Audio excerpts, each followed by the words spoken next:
Energy orgasm. That's what we're talking about today. Because I've had lots of people ask me about it in the comments to do a video on energy orgasms, and so here it is.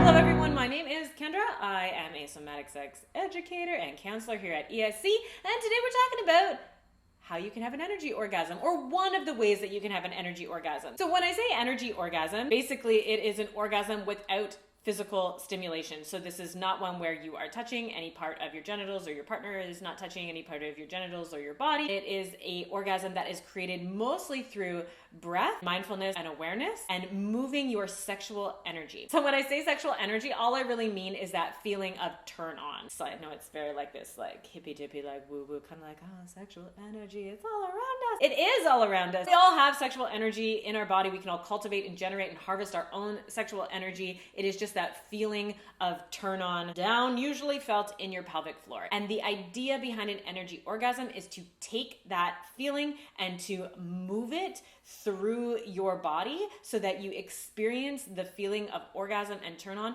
in every single cell. You feel like tingling, waves. It can last for minutes, hours. I've had people tell me they've carried the sensation of that alive, like just vibrating energy and vitality for days after having a deep energy orgasm. So that's why you want to have one. That said, although everyone can have them and it is a learned skill, it doesn't necessarily mean that it is easy, because one of the keys to it is actually getting out of your head and dropping into your body. And we in North America and pretty much everywhere else are not great at turning off our brains and not being cognitive and letting these wheels spin and just coming from a really bottom up, pelvic centered place. That's not our forte as a culture. Not to be discouraged though, some people experience them very easily and not even on purpose. And if you do, I'm green with envy. I had a lot of resistance. I'm very type A. I like to be super controlling. So if you are a controlling cognitive person, this will be more difficult for you because it is about surrendering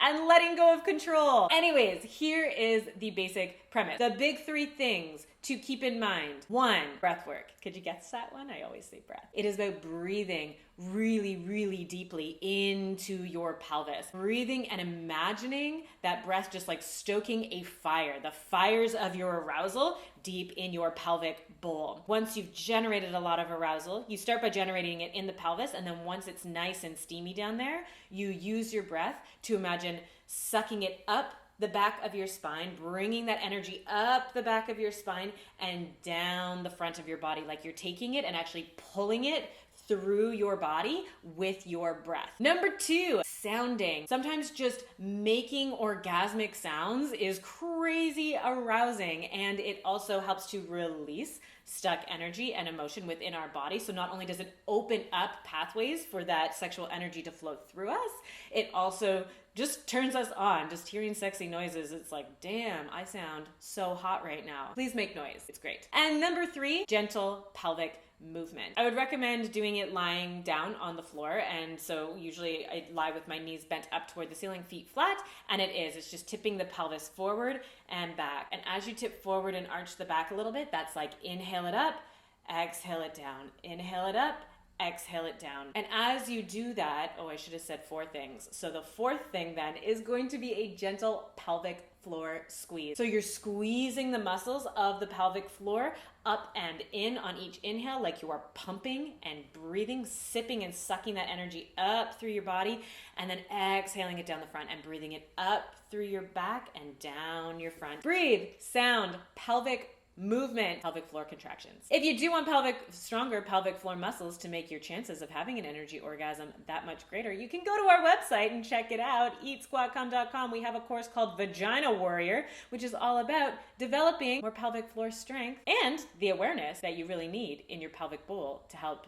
generate energy orgasms. If you do this a few times and you are noticing that it's not working, or more likely you're noticing that you're getting very frustrated, this happened to me, that's completely normal. I got so angry. I was like, what is happening? This is not working. I hate this. And I just was so jealous of everybody else who's like, oh, this is great. Oh, I'm having these orgasms. Oh, I feel amazing all the time. I was like,